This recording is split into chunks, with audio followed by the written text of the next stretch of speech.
back, everybody, and we are going to launch a new series called Storytime with Jules. We went investigating into deep, dark corners of the libraries and found many amazing Jewish sources about Yeshu. The particular one we're going to read to you today is called Sefer Toledot Yeshu. Sefer Toledot Yeshu, otherwise known as the Book of the Generations History Life of Jesus, often abbreviated as Toledot Yeshu, is a medieval text which presents an alternative, anti-Christian view, as well as a disputed biography of Jesus Christ. It exists in a number of different versions, none of which is considered either canonical or normative within rabbinic literature, but which appear to have been widely circulated in Europe and the Middle East in the medieval period. So let's get started. It once happened with a certain man whose name was Yochanan and whose wife was Miriam, that he had a certain Hebrew maidservant who was despised by a man whose name was Joseph, the son of Pandera. He had taken notice of the man's maidservant and came upon her while she was impure by reason of her natural purgation, and had laid with her when she was lying alone in the dark. At which incident she became startled and could not answer him a word until morning, when she then said to her husband, Yochanan, my master, why hast thou done this night that which is not lawful? For thou hast come upon me twice. Moreover, I did warn you that I was unclean, yet hast thou not heeded my warning? At this saying, he was very much distraught, and went and told the matter to Shimon, the son of Shittah. He said to him, I will tell thee what happened to me this night. For my wife came and said unto me that such and such a thing had befallen her, but it was not me who had connection with her. Shimon then answered, Who is it that thou dost suspect? Yochanan answered, A certain one of my neighbors whose name is Joseph, the son of Pandera. He asked him, Hast thou any witnesses? He answered, I have no witnesses. He then replied, Go and conceal the witnesses from the culprit. For if he went in once, he will go in again. If you will do this thing, thou shalt make him liable thereby to the death penalty. Yochanan sat there idly, and did not do a thing, until he overheard the town taken up entirely with gossip over this matter, even those who were saying she committed an act of whoredom. Now because of the public slander, he went off into Babylonia, and did not return. Meanwhile, his wife gave birth to a son, whose name is Jesus. May the name of the wicked rot. Now he, Yeshu, excelled in wickedness, until he had been heard saying, Since Jethro, the mere proselyte, was Moses' master, the greatness of Moses is thereby diminished. At this, the sages replied, This is none other but a bastard, and the son of a menstruant woman. They went also unto his mother. They asked her, What is the nature of his youth? She replied unto them, I was conceived with a child by Yochanan, my betrothed, but he is now gone unto Babylonia. I wot not what he doeth. Shimon, the son of Shittah, then interrupted and said to them how Yochanan had told him such and such an affair had befallen her. The sages asked him, What shall we do to the woman? Shimon answered them, She is not liable to anything on that account, for she has not become impoverished by her own volition. When she heard that they did not make her liable to the death penalty, she then told them the true account of the matter and said, It was afterwards made known unto me the affair, namely that it was Joseph, the son of Pandera, by whom I was conceived with child. Now, when the son whom she had borne, Yeshu, heard his mother confess, and heard that the sages made only him, Joseph, liable to the death penalty, he withdrew himself to the temple precincts. Now the express letters of God's ineffable name were written upon the foundation stone within the Holy of Holies, and anyone who learnt them could do by them whatsoever he wished. Moreover, the nation of Israel used to fear lest perhaps the wicked of Israel should learn them, and thereby destroy the world. So it was that they made 2 brazen dogs and had them tied at the entrance to the temple sanctuary. And anyone who learned the express letters of the divine name and then went out of the sanctuary, when he saw the dogs, would anon forget from his heart that which he had learnt? Now the land of Israel was given over unto the hand of a queen in those days, whose name was Helena. Jesus entered the temple sanctuary and learnt the letters, and made a stipulation over them, that he shall not feel hurt at the rendering of his flesh, and so wrote them down on parchment. Then did he rend his thigh, and prepared the parchment for insertion, and replaced the torn skin. When he departed, he forgot them. Yet when he reached the house, he ripped open his thigh, and took out thence the parchment, and learnt once again the letters. He then gathered together some young men of Israel, to wit, 310, and said unto them, Ye call me a bastard, but I am the Messiah. And it was concerning me that Isaiah did prophesy, and say, Behold, a young woman shall conceive and bear a son, and thou shalt call his name Emmanuel. Isaiah 7:14.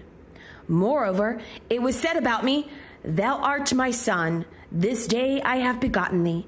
Psalm 2:7.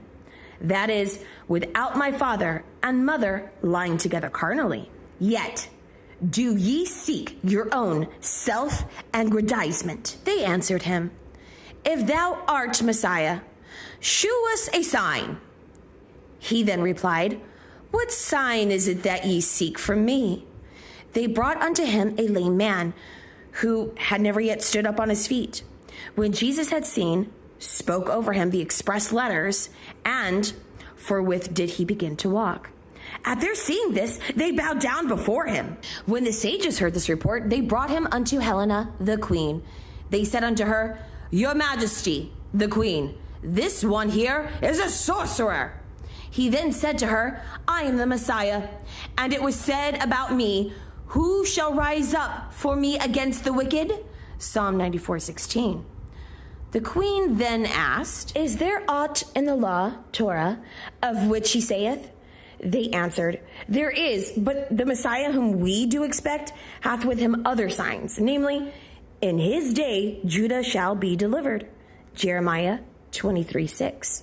Moreover, concerning him, it hath been said, He shall smite the land with the rod of his mouth, and by the breath of his lips shall he slay the wicked. Isaiah 11:4.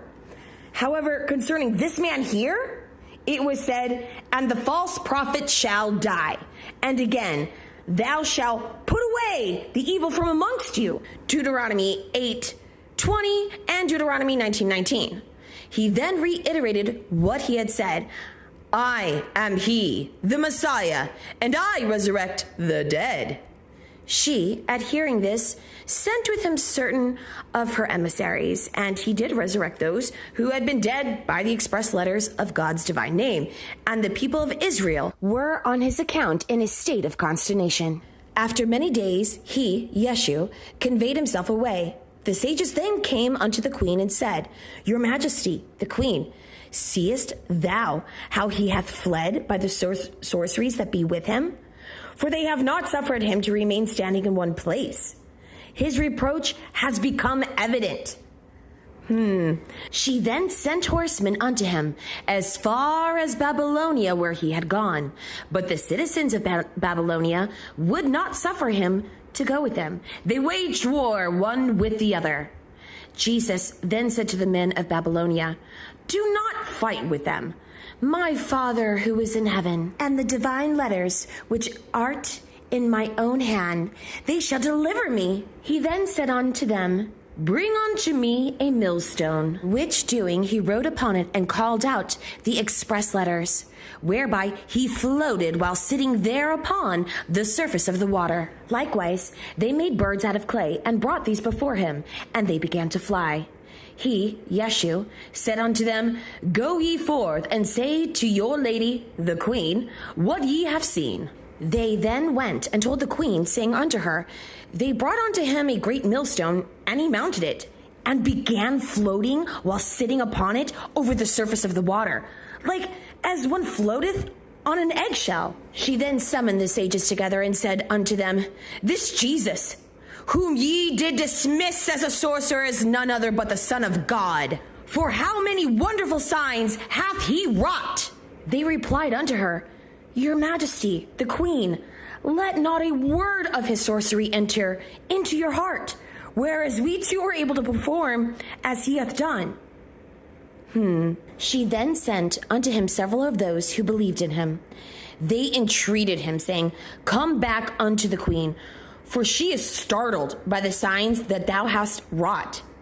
He, at their entreaty, gathered together his following and came back into the land of Israel. Yet, meanwhile, those in Israel had taken a certain man by the name of Antiochus and brought him into the temple precincts, and he wrote them, the express letters, upon a piece of parchment, and he began to do just as Jesus had done. Then were they all come together unto the queen, and they made their accusations against him, having come there to make themselves victorious over him. He, Yeshu, then began to say, Behold, it is written, He shall take me, Ezekiel 3:12-14. That is to say, like as a bird is taken up in the air. Antiochus answered, But it is written elsewhere, and the children of those go unrestrained of thy people. Daniel 11:14. He, Jesus, then spread out his hands as the wings of a vulture and began to fly in the air. Those of Israel said to Antiochus, Do thou as he has done, for thou hast learned as he hath learnt. Forthwith did he fly away after him, Yeshu, until at length he attained unto him. And he will call out the express letters of God's name for an imprecation against him, so as to cast him down from the sky. While the other would also call out the express letters as so to not be cast down from the sky. When he saw that he did not fall down, for he had learnt just as he had learnt, he then stood up and made an abominable act upon him, him being Yeshu. When they had thus been defiled, they both fell down to earth. Those of Israel then caught a hold of him and brought him to the queen. They said unto her, Your Majesty, the queen, ask him where are now the signs that are with him. When he understood that the express letters of God's name had vanished from his heart, and that he had fallen captive in their hands, he said, It is written, Their faces are become harder than flintstone. Jeremiah 5:3. And again it is written, Happy is the man who walketh not in the counsel of the wicked. Psalm 1. At which saying he escaped from them and stood up, he and the following whom he had coerced through words. And Yeshu began to make war, each man's brother against his brother, and father against his son, until at length his following delivered him, and fled away with him, remaining in a certain place until the Passover. Then he took an ass and mounted it, and gathered together his following, and went up to Jerusalem. He then said to his following, Consider ye how the scripture hath been fulfilled. He is poor and riding upon the foal of an ass. Zechariah 9:9. They came to offer the Passover offering, when one of his own party came and said to those of Israel, Are ye willing to have Jesus? They asked him, Where is he? He answered, In Jerusalem. They said to him, Shew him unto us. He answered, He hath already adjured us by the authority of the 10 Commandments not to reveal himself unto others, and hath clothed us in common attire. Nevertheless, come and salute us. And I will then come in and bow down before him, and thereby ye shall know that he is the wicked one. When they had come, he presently bowed down unto Jesus. Those of Israel, at this betrayal, stood and caught him, and they said unto him, Thou art the Messiah. Deliver thyself from our hands. When Yeshu had fallen into their hands, he said, It is written, A priest and a prophet have they killed. Lamentations 2:20. And it is written, For thy sake are we killed all the day long. Psalm 44:23. His companions began to weep when they realized that they could not deliver him from the people of Israel. And so they killed him, and they proceeded to hang him. Now, this same wicked person, Yeshu, had made a stipulation over the trees, while he had still the express letters of God's divine name with him, that they should not receive him, for he knew that they would not suffer him to be left alone. So it was that on every tree that they came to hang him, that the tree would break while he was put thereto, until at length they brought the tree of the carob, and thereon they hung him. And it did not break, for he had made no stipulation over the carob tree. Thus his following began to weep and exclaim, out of his abundant righteousness, the trees would not receive him. At eventide, they came to take him down on account of that scripture which saith, thou shalt not suffer his corpse to remain on a tree. Deuteronomy 21, verse 23. So did they bury him, and his following began to weep again at his tomb, while saying, ye have become liable to the death penalty, because ye have slain the Messiah. Yet those of Israel retorted by saying, ye yourselves have become liable to the death penalty, because ye have believed in a false prophet. His following then said to themselves, come, and let us take him out of his tomb. They opened the tomb, but did not find him there, and so did they go unto Helena the queen. They said unto her, consider, your majesty, the queen, how many signs he hath wrought, and how that now he hath gone up into heaven. At this declaration she did send unto the sages and inquired of them, where is it that ye have buried Jesus? They answered, near unto the waters of Siloam. She then returned answer unto them, if ye do not bring him unto me, I shan't leave from harassing a single one of you. They sought him, but could not find him. They then said unto her, give us time. She gave them time, and meanwhile the people of Israel had all taken upon themselves a fast of affliction until the appointed time had expired. Yet still they did not find him, by reason of which they began to flee from before the queen. Rabbi Tanhum did also flee unto the field, and there found a certain gardener eating. He said unto him, thou wicked man, all of Israel hath undertaken fasting, and they are in sorrow, but thou sittest here eating? He then replied, my lord, on what occasion hast thou sorrow come over the nation? Rabbi Tanhum then told him the account of the matter. He furthermore said, if they shall perchance find him, Israel shall find some relief. The same man, i.e. the gardener, answered, I have stolen him and buried him in my own garden, so as to not give an opportunity for the wicked to steal him away. Rabbi Tanhum, at hearing this, returned unto the city and exclaimed, this day is a good day of good tidings. So those of Israel went and took him out of his tomb, and did tie a rope around his legs, and began to drag him along the city lanes of Jerusalem, until they brought him unto the queen. Forthwith did she praise the sages, and became wroth with the following of Jesus, banishing certain of them, 3 to a mountain place, 3 to Greece, and 13 of their number to Rome, while the rest were scattered among the nations. Then did the most holy, blessed be he, demand his judgment in every place. But even so, those in Israel who stood up to make this breach in faith got themselves up and opposed openly the sages and said, he is the deliverer. Thus there was a schism in Israel. Now, after Jesus had been slain some 30 years, the sages then said, come, and let us remove them from the commonwealth of Israel. For on account of our many transgressions, they have stood up and opposed us, thereby fulfilling what hath been said. They have made me jealous over that which is not a God, even made me angry over their vanities. Yet shall I make them envious over those who are not a people. Yea, over a foolish nation shall I anger them. Deuteronomy 32:21. They stood up and called unto one from the rabbinic court in Tiberias, whose name was Elijah. They said unto him, come and separate from amongst us these wicked persons, and thou shalt find great reprieve from the God of Israel. Meanwhile, we shall also pray for thee, that there shall not be imputed unto thee thereby any sin from the Lord. So, what did this wise man do? He stood up and made a declaration throughout the entire border of Israel, saying, I am an apostle of Jesus, all those who believeth in him, let him come unto me, and I shall inform him about what must be done.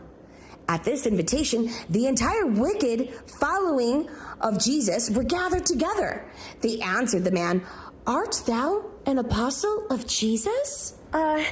Shew us a sign. He replied, What sign is it that ye demand of me? I shall simply do what Jesus hath done. They brought unto him a lame man, and he called out over him the express letters, and did forthwith stand up. They then answered the man, In truth, thou art his apostle. He said unto them, Jesus doth have somewhat to give unto you. He said, Know ye of certain what is written in the law? The new moons and feasts hath my soul hated. Isaiah 1:14. Seeing that the most holy, blessed be he, already hateth those days. Rather, come now, and let us cease from all our labor on the first day of the week. For it was on this day that the most holy, blessed be he, enlightened his world. And let us make unto ourselves new festival days, such as the day in which Jesus was born, and the day in which he was appointed by God's Holy Spirit, and the day in which he died, as well as the day in which he rose up to heaven. And know ye that our Father in heaven catcheth hold of iniquity, and doth know that Israel at some future time will be brought to give an account before the most holy, blessed be he, over what they have done. Moreover, indeed, he could have easily delivered himself from them, but rather said, It was better for me to be killed than to behave in a presumptuous manner. And as for you, if ye shall meet with an Israelite, and he smite thee on thy left cheek, turn unto him the right cheek also. And if he shall sorely abuse you with blasphemous words, do not answer him a word. At this great deliberation, he forthwith did separate from amongst themselves, and they are those who are called to this very day Nazarenes. Then did Israel find some reprieve in those days. Now, that a man who did perform this act, may God forgive him over what he had done. The end. Well, folks, there you have it. That was the Sefer Toledot Yeshu. Clearly, there's an entirely different account given in which Yeshu is portrayed as an evil and wicked person who was indeed a mamzer. And his biological father was actually Joseph, but the problem is Joseph was never betrothed to Mary. And so because he never qualified to be Mashiach, they already knew he was not a Mashiach of any kind, Mashiach ben Yosef, Mashiach ben David, especially not a Mashiach ben Yosef in this scenario, right? And that they knew he cheated. He knew that he was an evil sorcerer, just stealing the ineffable name of God. Anyway, that is, of course, according to the Sefer Toledot of Yeshu. Thanks for watching, guys.